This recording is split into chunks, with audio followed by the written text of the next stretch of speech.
Jacob Riis was born on May 3, 1849, in Ribe, Denmark. In 1870, he moved to New York at the age of 21. He then found work as a criminal investigator and a documenter of immigrant life. Riis later found work as a police reporter in 1884, exploring the Lower East Side for the next 10 years. Riis took photographs of lower-class people in their homes in the New York slums known as the 5 Points. He would take the photographs by kicking down doors in the slums in the middle of the night. His goal was to try to improve their living conditions by showing the photographs to the middle and upper-class people. The people living in the 5 Point slums were poor immigrants and their living conditions were unclean.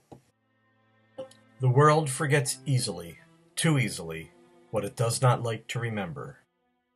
The big thing with Jacob Riis was that he was investigating the lives of poor people, and he even wrote a book that was a compendium of a lot of his photos called How the Other Half Lives, where he would capture the lives and living situations of many poor people within New York City, specifically in the tenements. Riis said that his motivation for showing a really dark tableau was that every man's experience ought to be worth something to the community from which he drew it, no matter what the experience may be. In 1890, one of Riis's most impactful books, How the Other Half Lives, was published.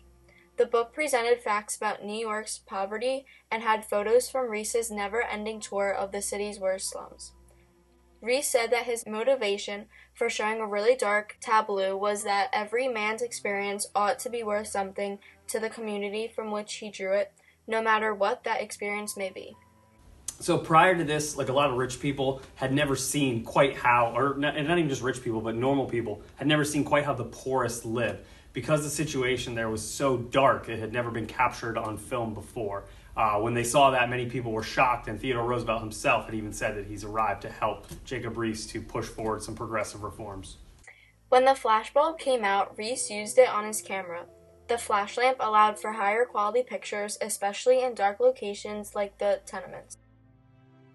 He was among the first to use flash powder to photograph. Riis's photos appeared in books, newspapers, and magazines, and they were used as tools for social reform. So Jacob Riis was kind of a predecessor to a lot of the muckraking of the progressive era. His photojournalism changed the way that we record how other people, like the other half, how they live. The big invention that he kind of utilized was flash powder, where you combine gunpowder and magnesium.